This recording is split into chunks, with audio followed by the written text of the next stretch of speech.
Apologies for that. So you would want to know what is it that we do, that people can do when they visit KZN. So basically what I'm now going to be taking you through is the various experiences that we have across our province.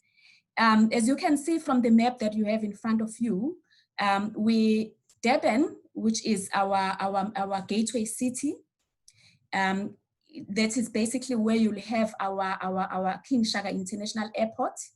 And then from Durban, you can then travel from to the different areas of the province. So from Durban, for instance, going towards your north coast, that takes you about 45 minutes to an hour. And then you can experience quite a nice myriad of activities there, which I'm going to be taking you through. From Durban, for instance, to the south coast, it's along very well-developed roads. The road infrastructure there is quite good, and it could take you anything between an hour and a half just to get there. And then from Durban to the Elephant Coast, which is the furthest in terms of the destination for KZN, that can take you anything between 3.5 hours to 4 hours. And again, like I said before, quite good road infrastructure that you can really sell your people on. And then from Durban to Zululand, again, another 3 to 4 hours. Durban to the battlefields, taking you anything 3.5 hours to 4 hours. Durban to Ukahlamba, Drakensberg, it can take you anything again between 3 to 4 hours. Durban to Pietermaritzburg is about an hour's drive, 45 minutes to an hour's drive. And then Durban to Ukahlamba, Drakensberg is also, depending on which end of Drakensberg you are going to, it could again take you anything between 2 hours to about 4 hours. I'll now go into detail in terms of what you will find in each one of these regions that I've pointed out. So the first one that I'll start with is our gateway province, or our gateway city, which is the city of Durban. Now, for those that are interested in finding out what is there, there's quite a number of activities that you can do in Durban, ranging from basically a valley of the 1,000 hills, where you can, there's quite a number of things that you can do there, right up to the museums. We have quite a number of those museums that we have within this particular area, to markets for those of you that are interested in spices and things that you can do. You can find them there, right into for those that are interested in great heritage. You are looking at what you can do in another heritage site. So I'll go into each one of these so that you can have a full understanding of what's involved.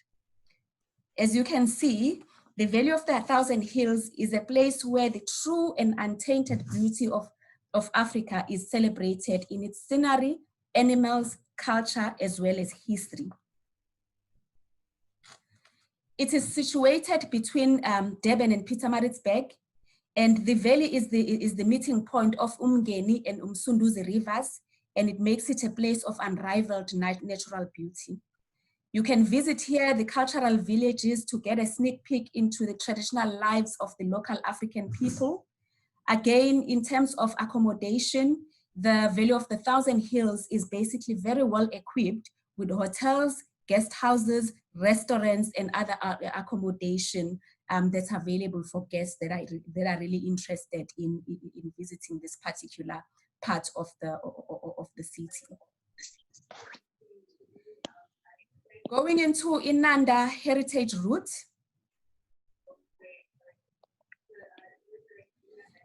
So if you're wanting to really explore a remarkable heritage, this one is one of those that you really need to be visiting. It is set in the Inanda Valley and is densely populated.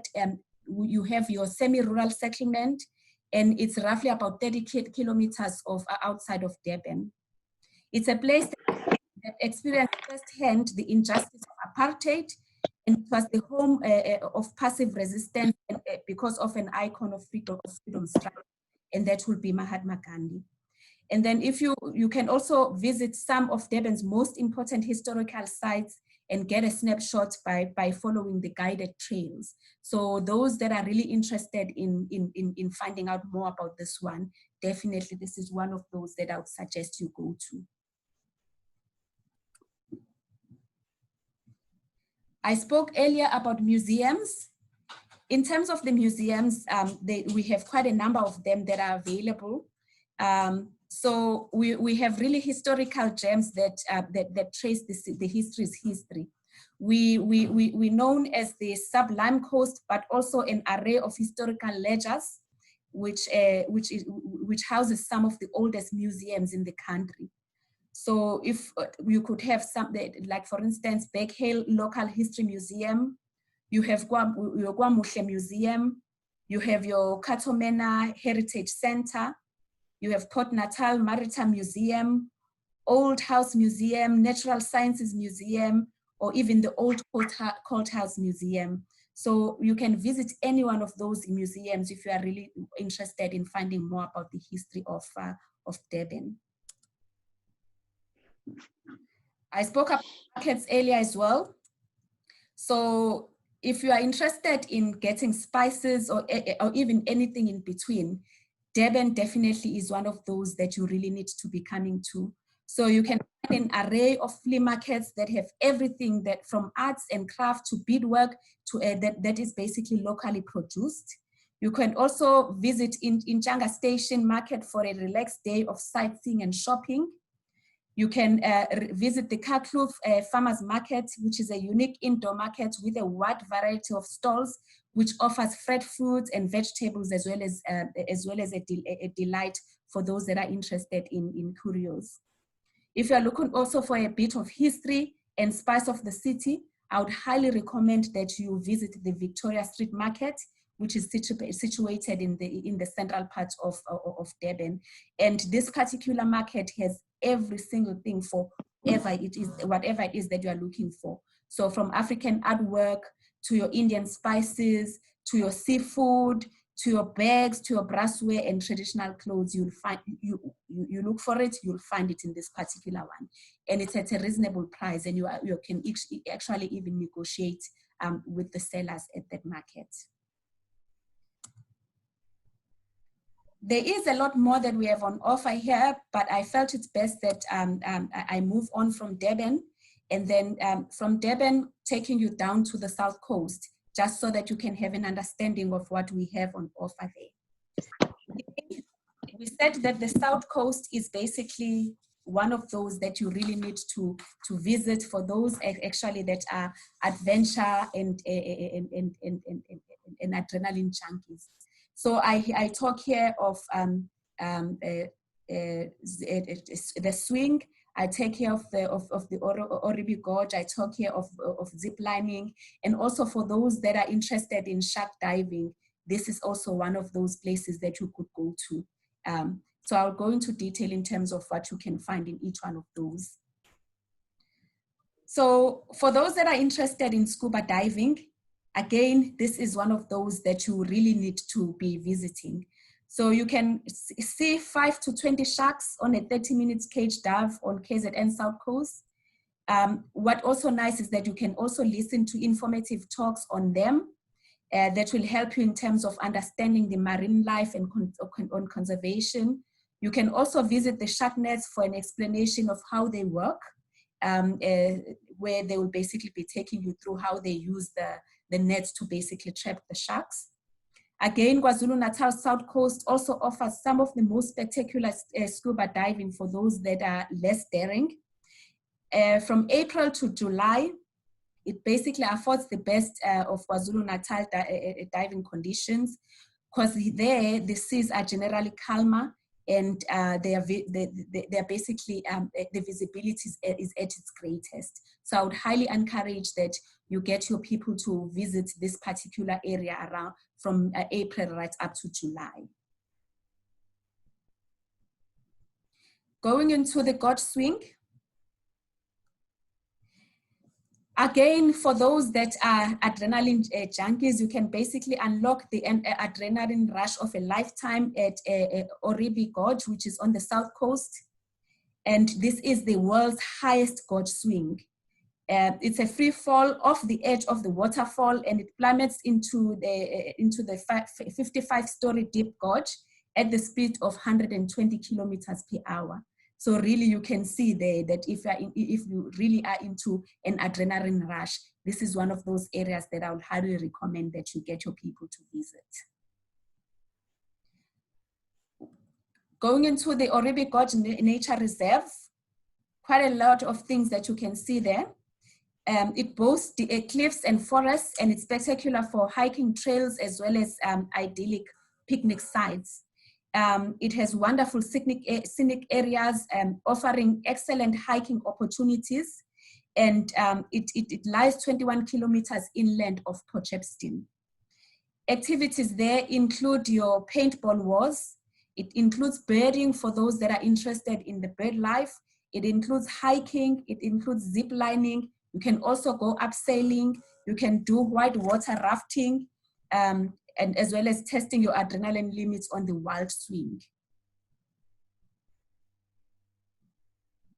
Those that are interested in zip lining, like I said, you can experience the Africa's longest zip line at Lake Eland, which soars 680 meters and 300 meter high above the Oribi Gorge. It consists of 14 zip line slides, starting at the top of the Oribi Gorge. There's also an adventure to match everyone that's on every adrenaline level. So again, highly recommended for those that are interested in this type of activities.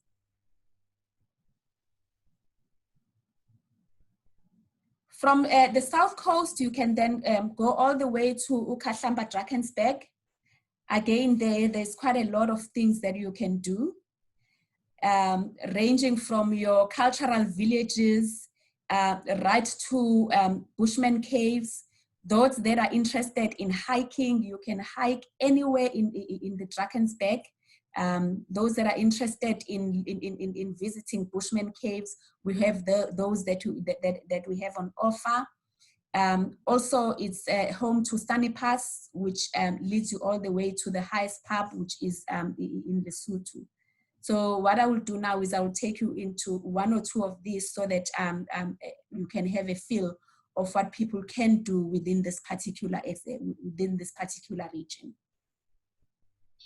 I spoke about Emazini Cultural Village, which is the Zulu village for those that are interested in Zulu culture, where you can meet friendly locals and experience rural culture in the mountains with a visit to the local marketplace for the taste of the arts, the craft, as well as the food. You can also enjoy a tractor-trailer experience up to the slope of Mngoleni Mountain, as well as the classes on traditional weaving. So if you are interested in doing those traditional mats, this is basically the place where you can be taught to weave. And you can also take a walk through the village where you get to meet and mingle with the community. You can stop at their local tavern for a home brew, as well as some delicious homemade food, basically in this particular cultural village. Those that are interested in Bushman caves, we have those. It's basically, you can take a site tour and experience the Bushman paintings, and it's situated about 2.5 kilometers from the main Giant Castles camp. And you can also take a leisure stroll that gets you to share, that gets you there in about 45 minutes from the Giant Castle. And also it's known to be home to some of the most well-preserved Bushman paintings in South Africa. And the caves themselves house about 500 Bushman paintings. So highly recommended again for those that are interested in that. Taking you to Sunny Park or Sunny Pass tour, you can basically, for those that offer a variety of Lesotho tours, you can basically then go through the Sunny Pass, which is the gateway between KwaZulu Natal and the landlocked mountain of the Kingdom of Lesotho. And again, you can experience amazing far-off remote places, Lesotho Highlands. You also can experience beautiful scenery and immerse yourself in Basotho culture. like I said, this is basically a gateway between KwaZulu-Natal as well as Lesotho, which again is highly recommended. You can do 4x4 trail driving here, which is quite an amazing experience, taking you all the way up to the highest pub in the world.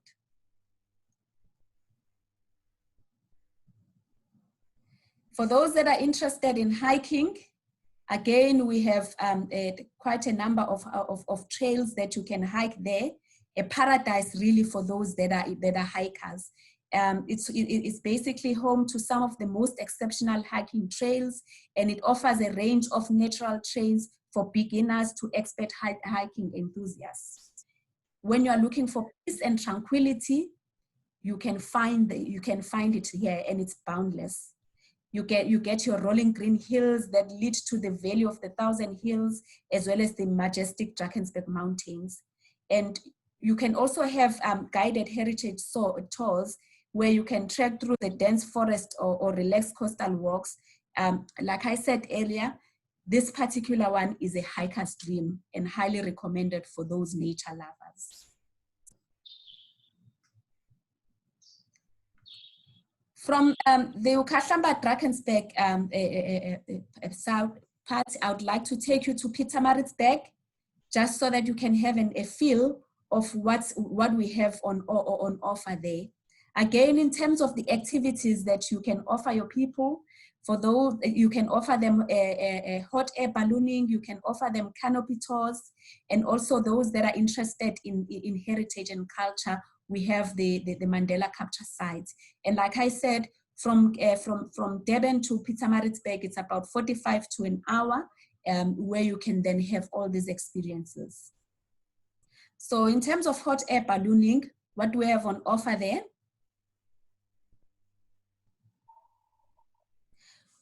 So you can experience the awesome thrill and peaceful scenery of hot air ballooning at the edge of the Drakensberg Mountains.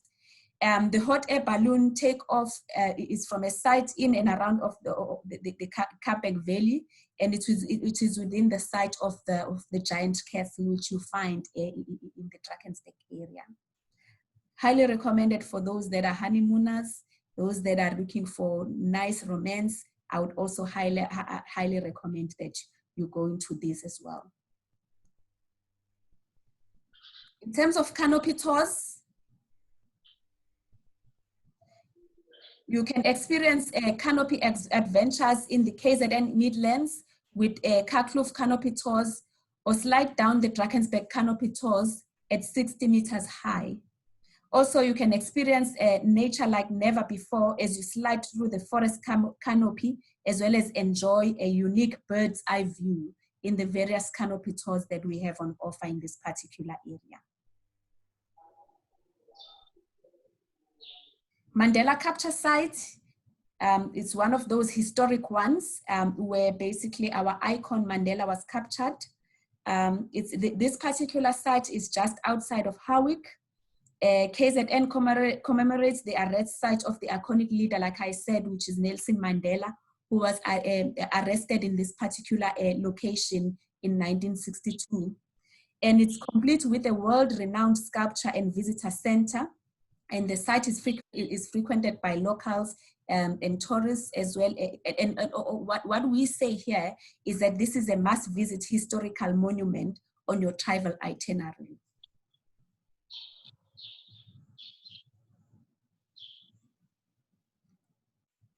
Moving on to Ukahlamba Drakensberg Park. Again, like I said before, there's a myriad of activities that you can do, and I have taken you through this. So I'll move on to the other areas of the province. Going into the battlefields.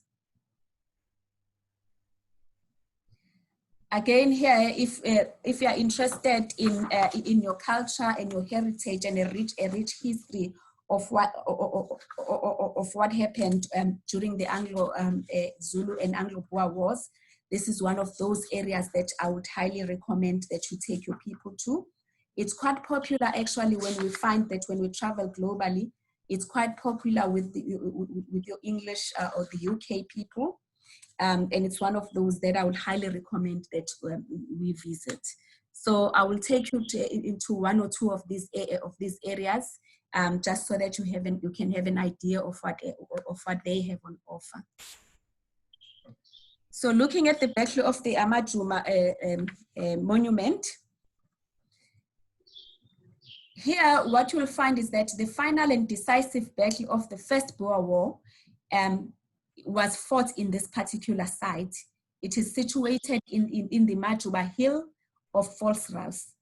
And tourists and locals wanting to know more about the war can visit Amajuma Commemorate Farm, where there's also a small museum and a walk up on Majuba Mountain to the battlefield site. That's where you can then get a lot of history around what happened there. And they have quite a good guides there who will really take you through the history of this particular region. Talana Museum. This is the shelf where precious items are stored.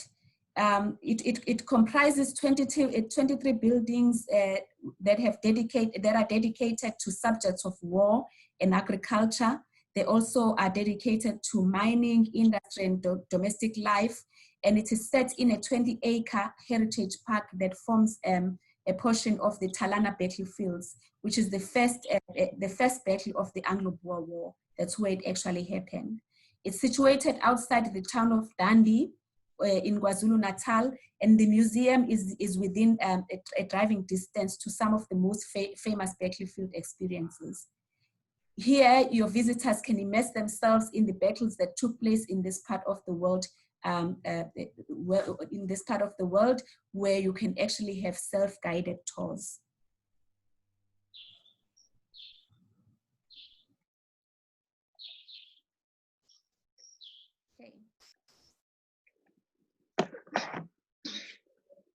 Then you'll have the likes of Ingome Museum, which you can go through at your leisure, where basically we will pay tribute to the Zulu warriors who fought bravely at the Battle of the Blood River. And this particular Ingome Museum building was designed in the shape of a buffalo, the buffalo horns. Let me see if I can.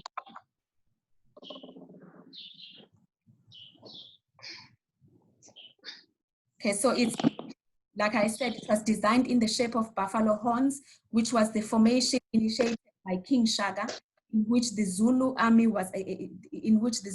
attacked.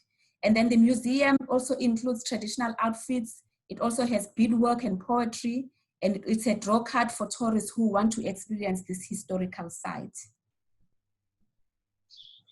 And then the Isandlwana battle site.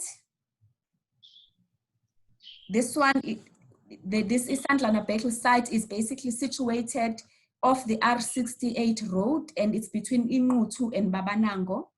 It's a historic site which marks the location of the Anglo-Boer War between the British Empire and the Zulu Kingdom. And it really commemorates the remarkable story of this fantastic Zulu victory. Again, here you can have guided walking tours which are available to all visitors.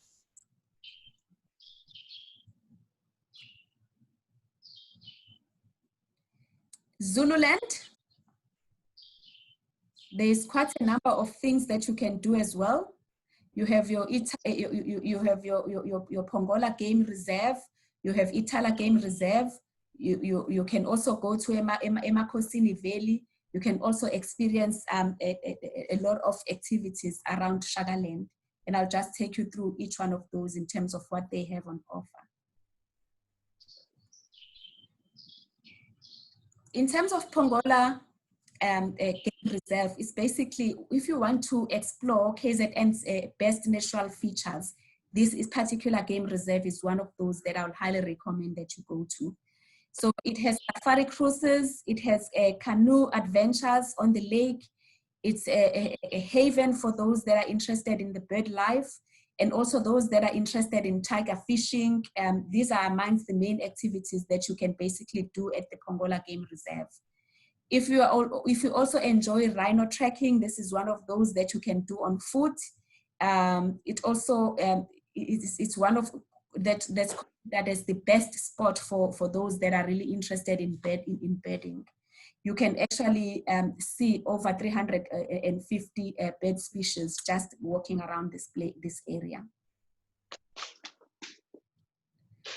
Going into Itala Game Reserve, I call this a game viewer's paradise, and it has some of the oldest rock formations in the entire world. These are found at Itala Game Reserve, and they date back some 3,000 million years. The accommodation there includes your camps, safe catering chalets, and a private lodge, and it's all surrounded by an array of wildlife. Emakosini village, or Emakosini Valley. This is a cradle of the Zulu nation. We call it the Valley of the Kings, and it's a favorite hunting spot for the Zulu kings. It's the monumental spot that has been marked with statue. It's a spot which is visited by many tourists, and it gives wonderful views of the entire valley, which overlook the burial site of the kings. Shagaland, another one of those that I would recommend you take your guys to, and it's hailed as one of the best Zulu experiences on the continent.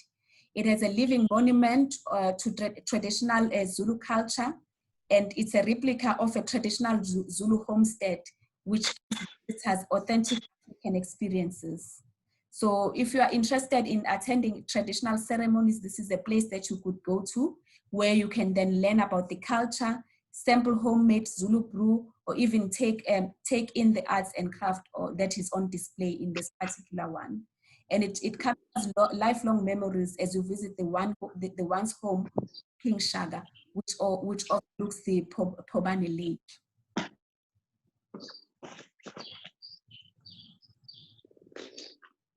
The last area that I would like to take you through is the Elephant Coast. And again, there's quite a lot of things that you'll then be able to do there. Ranging from your game reserves such as Undumo, Umkuze Game Reserve, with Tanda Game Reserve, Pinda Game Reserve are situated in the Elephant Coast. Those that are interested in tiger fishing, you have that. Those that are interested in scuba diving, you can do that. If you're interested in turtle spotting, you can do that here, and we highly recommend that you do that between November and March. Those that are interested in whale watching, highly recommended that you do that around July to November. And then there's also an estuary boat cruise where you can be able to spot hippos as well as crocodiles. So I'll go into one or two of these experiences just so as to give you a feel of what you can have, what this particular area has on offer. In terms of tiger fishing, you can go fishing in Lake Jozini, which is South Africa's third largest lake. And this particular lake is a home to the tiger fish, and it's also surrounded by all types of wildlife. Lake Jozini covers approximately 16,000 hectares. In terms of tiger fishing, you can go tiger fishing on Lake Jozini, which became popular in the mid-1990s and has since proven more popular amongst those that are anglers. For those that are interested in scuba diving, again, you can do that up in the Elephant Coast. And it also has best places to scuba and stay while you are in KZN. So I'm talking here about the likes of Sodwana Bay Lodge, which has an on-site scuba center offering training and certification. Also, I'm looking at Alwal Shoal, Umkomazi, which offers divers excellent visibility due to the warm Mozambican current, which gives divers an eyeful of all the underwater activities. Those that are interested in turtle spotting, again here, This is known as the ancient nesting place for the turtles. The ancient nesting region of loggerhead and leatherhead turtles, and you want this happening anywhere. So we are unique this way. Isimangaliso Wetlands Park is the only remaining major nesting site in Africa where loggerhead and leatherhead turtles still lay their eggs. It's protected by SMVelo KZN wildlife. Like I said earlier, the nesting ritual starts as early in November every year, and they go about March. And you can also enjoy here the rare sighting with night tours when where the turtles emerge to basically lay their eggs on the shore. Those that are interested in whale watching, again, you can do it here. It's known as the premium whale watching nation, which is our province here. It has an 7,000 humpback whales, which now migrate and can be spotted along the KZN coast. You can spot these magnificent creatures up close, as they can be seen off the coast from mid to December. And what they do then afterwards is they move to the north on their way to the breeding grounds off the Beacon coast. You can again go on guided tours here and basically go and spot these at various times. I spoke about the estuary boat cruise. And again, you can go into this if you are interested in hippo and crocodile spotting. Your hippos and your Nile crocodiles, as well as it also has 100 of bird species. So an ideal location for those that are interested in all these activities. Take a 2-hour boat cruise that will get you up and close to the estuary residents. Again, St. Lucia is the home to the largest population of hippos in South Africa. So if you're really interested in going up to the St. Lucia area, this is definitely one of those activities that I would highly recommend that you do.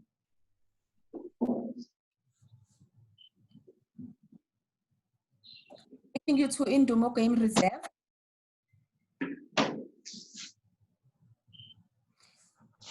This one has the most diverse birding destination in Africa.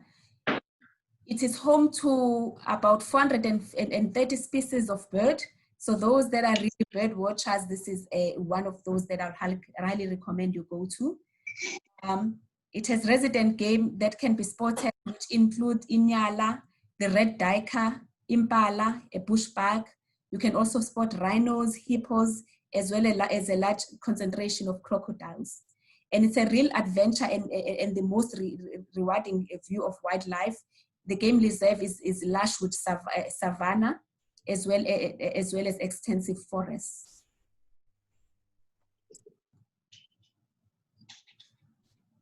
In terms of Umkhuze Game Reserve, again, we call this a bird lover's mecca, and it's adorned with plentiful bird species and wildlife. This relaxing reserve is basically home to predators such as the cheetah, the hyena, and much more. And it's also, it has all accommodation that ranges from self-catering with an option of safari tents as well as chalets. And there is an on-site Zulu cultural village which offers of the traditional lifestyle and crafts of the Gwajobe community. So again, that is one of those that I would highly recommend to go to. I would then speak lastly to Ihluhluwe Imfolozi Park. This is known as the oldest proclaimed reserve in Africa, and it's well renowned for its conservation efforts and history, which the park itself was actually opened in 1895. When the white rhino was actually going extinct, this is where it was actually saved from going extinct, which makes it quite rich in terms of conservation. Previously, King Shaga's, it was known as King Shaga's hunting ground. Now it's home to the Big Five, And Ihluhluwe Imfolozi Park is home to rustic African accommodation, ranging from your luxury right up to your camping site. And also you can go on memorable game drives in this particular one. And lastly, I will take you through to Ipinda Game Reserve. This one showcases one of the continent's finest game viewing experiences. It's actually home to Africa's Big Five. It has 436 bird species and the rare black rhino. Pinda Game Reserve is often described as the 7 worlds of wonder. It's situated in close proximity to the coastline, and it offers an unmatched combination of bush and beach adventure. It's home to 6 impressive lodges. It's also known for its iconic wildlife sightings, night safaris, as well as the finest guides. That's where you'll find this. That's where you'll find all these things at Pinda Game Reserve. So this is what we have on offer as a province, and I'm hoping that you've learned. I'm more than happy to share this presentation so that you can then go through it at your leisure. Like I said earlier, this is really one of those provinces that has it all. It has experience for everyone, right from your adventure to your romance, to your culture, to your wildlife. And I hope that you really start looking into this province if you are interested in really showcasing a province that has it all. Thank you. Questions? Thanks, Tuli. That was amazing. Wow. Who knew that we had so much to offer in our beautiful province? Really, really nice. Such a really informative presentation as well, which I think we've all learned a lot.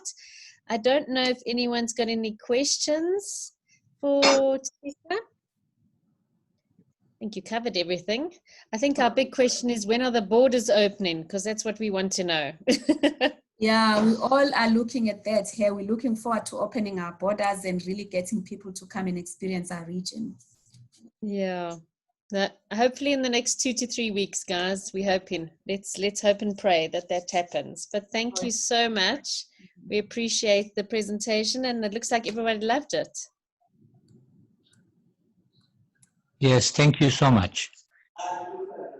Good. Thanks. If no one else has got any questions, then that's it. Thank you. Thank you, everyone. Thanks, Tilly. Mm-hmm.